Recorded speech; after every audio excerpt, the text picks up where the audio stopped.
So, new patch, a Hound. When is the rat coming, by the way? So this, you already saw this in action. I have multiple videos of this Hound. It was pretty good unit. And what was not in this patch note is that they said that they have removed the light targeting from this unit that was on the test server. But I haven't been able to confirm it, so it's a surprise. Hounds are mechanical dogs that move in packs, specializing in fighting other light units at medium range. They can even clear acid and fire on the ground if equipped with the right technology. The introduction of Hound marks the first addition of a 100 supply chaff unit in the past 7 years of Mechabellum development. Holy shit, that's a long time. Hound is likely to create ripple effects in the game's unit counter dynamics. We will anticipate additional adjustment to Hound over the coming weeks.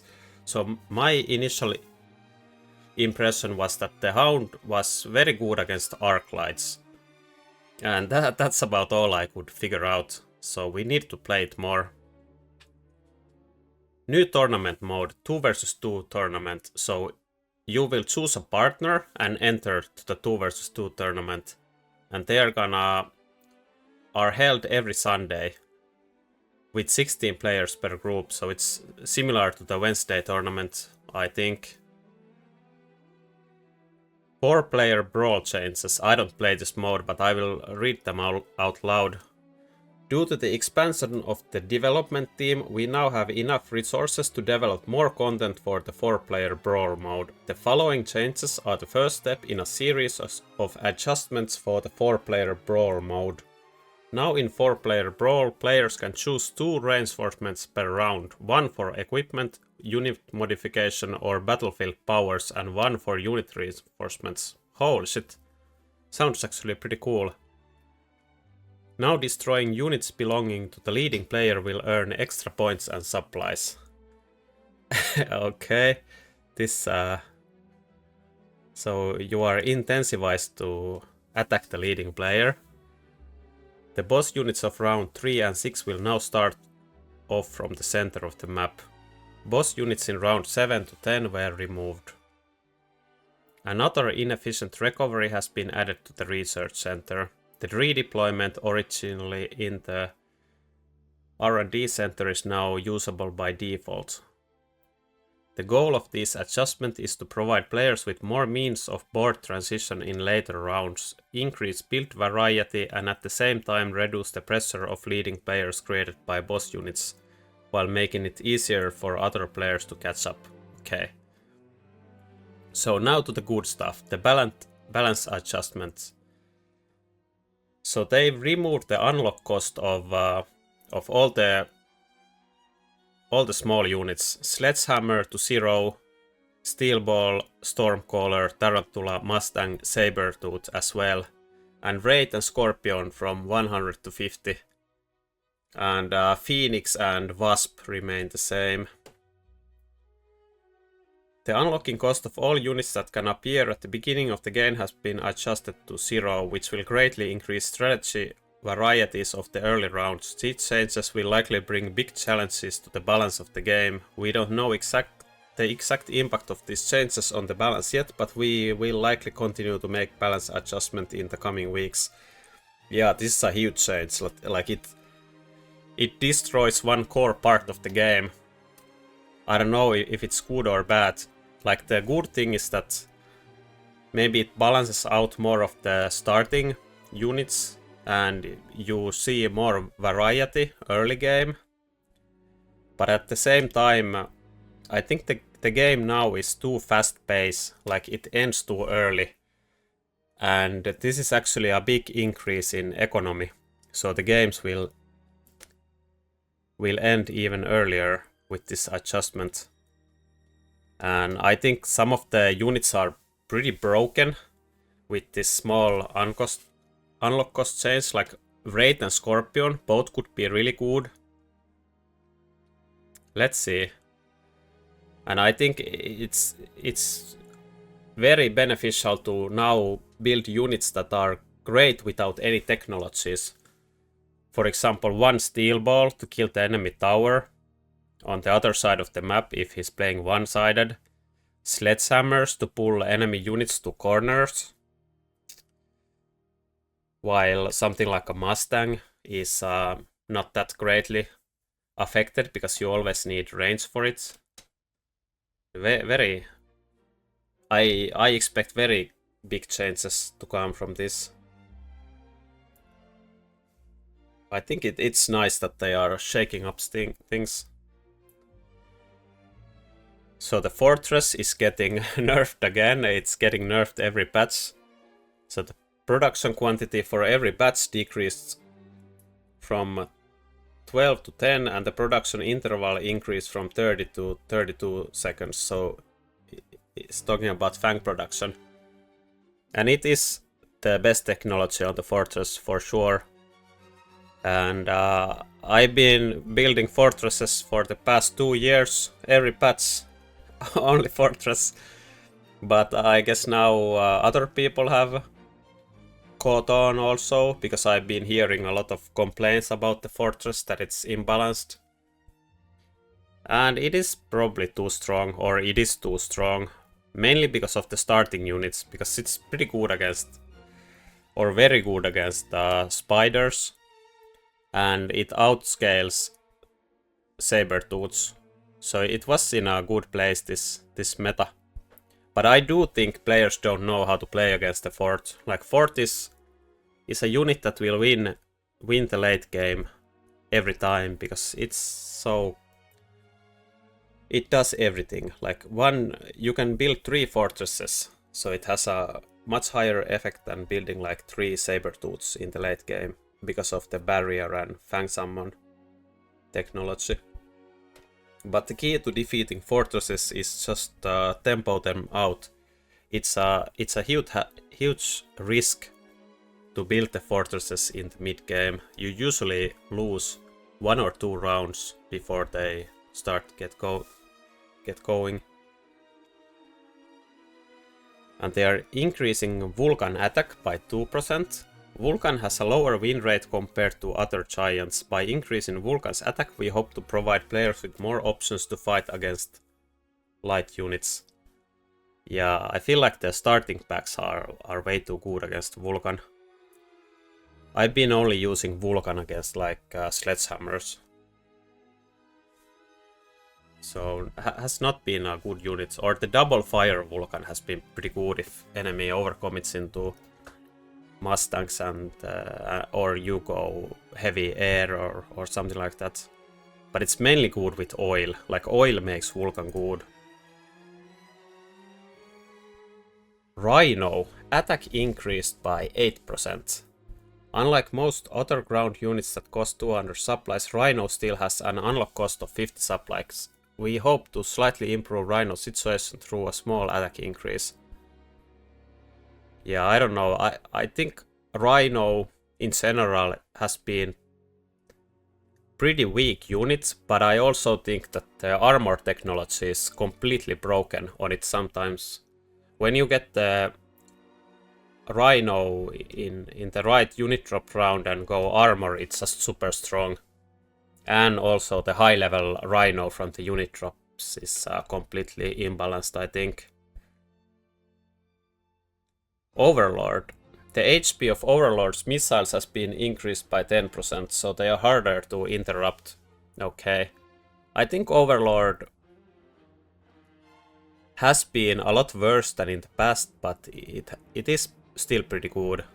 Not a huge change. It will help like against the War Factory. But I've been using ground cannon with the Overlords and not the carry boat deck, so I don't know. I haven't felt like Factory or Mustang anti-missile was a problem with the Overlords, but maybe it was in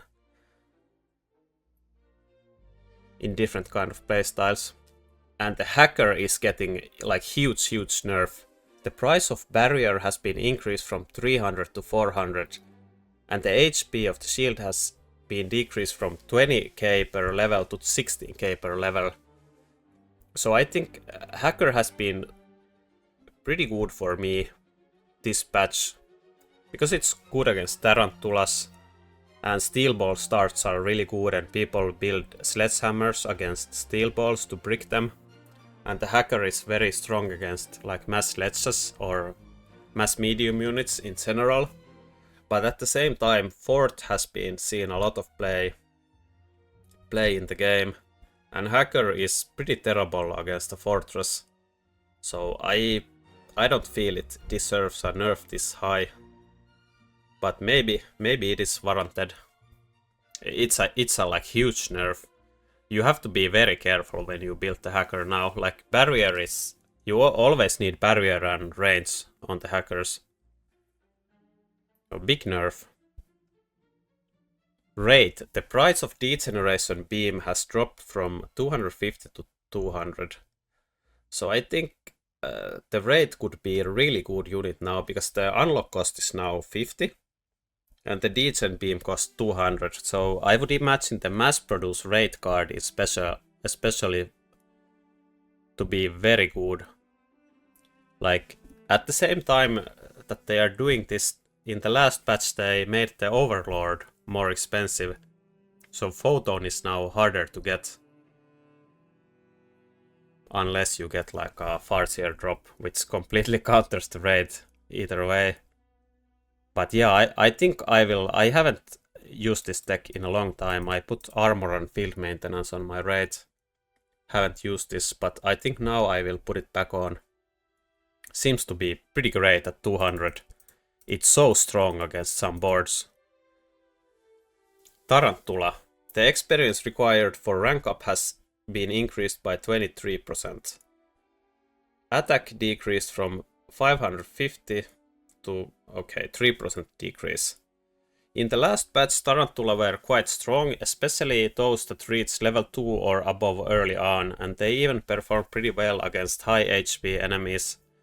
These adjustments aim to slow down Tarantula's rank up speed while also weakening its performance against high HP enemies. Yeah, I feel like the Tarantula scaled way too well into the late game. Like, you basically had your composition ready from the start of the game. Build like Tarantulas, Fangs and Crawlers and some Phoenixes and you are set. But I didn't have any problem with Tarantula, so I don't know. But I have heard that many people had much problems with Tarantula. But I do think that it was very polarizing unit. Same as the Sabertooth, I think. If it levels early on to level 2, it's just so much HP, it's so hard to kill. Like sometimes you get instant level 2 and roll like a heavy armor from the cards, and it's just crazy. So I think this makes a lot of sense. Raiden. The price of fork has been dropped from 350 to 200. Okay, I think the chain is still better. I won't be putting fork back on. I have ionization instead of fork to counter War Factory Jesus. And talk about War Factory. The price of armor enhancement has been increased from 100 to 200.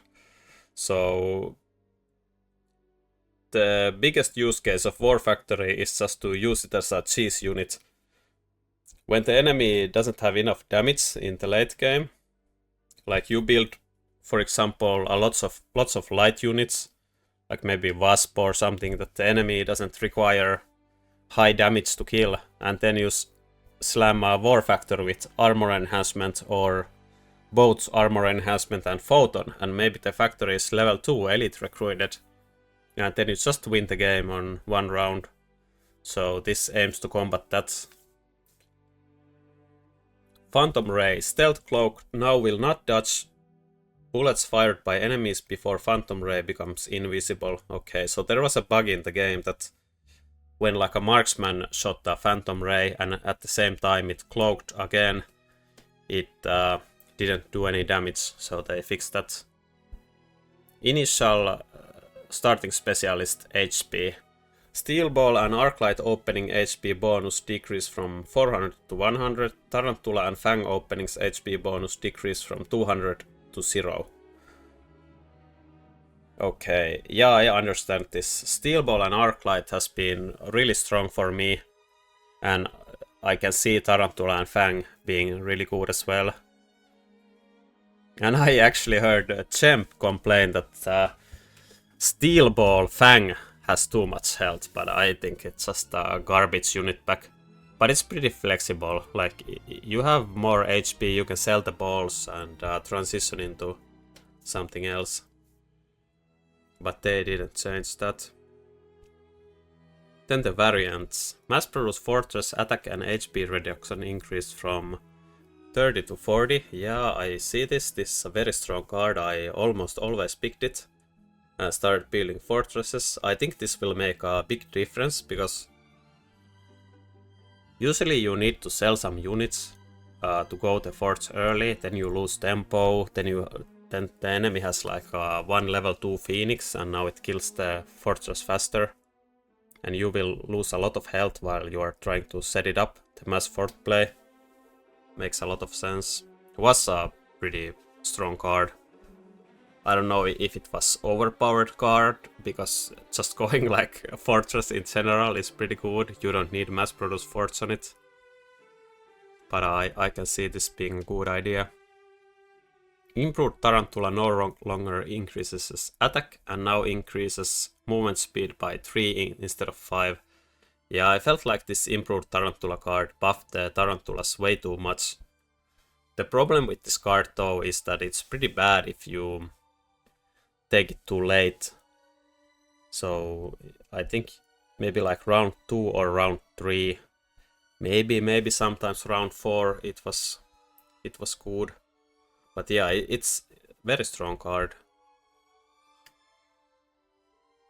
But is it strong now? I can't tell.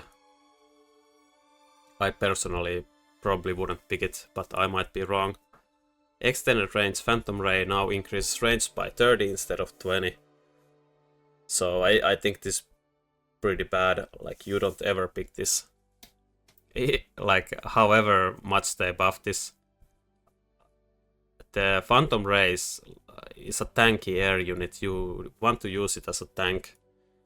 It's very hard to use it as damage units because the damage gets negated by missile interceptors like Mustangs or whatever. Then you can combat it with burst mode, but then you have 0 chaff clear, so it's not good, I feel like. Elite recruitment now increases the rank of all units that can be purchased by 1. So I guess this is to fix the problem that when you pick the elite specialist and you click this button, nothing happened, you just paid 100. But now with the elite specialist you can get level 3 units. And maybe they have some other specialist in mind, so this was just makes the game more uniform, like it makes more sense. Okay. The 1.3 update contains a lot of content and will have a huge impact on the balance. According to our plan, we will release several small patches in the coming weeks to tweak the balance further. Commanders, thank you for continued support and we hope that everyone can remain patient during the upcoming adjustments. I don't think there's gonna be that much imbalance. I think the game will change a lot, but I don't know, we shall see. A pretty good patch, I'm very excited to try it. Hopefully you are too. Thank you for watching.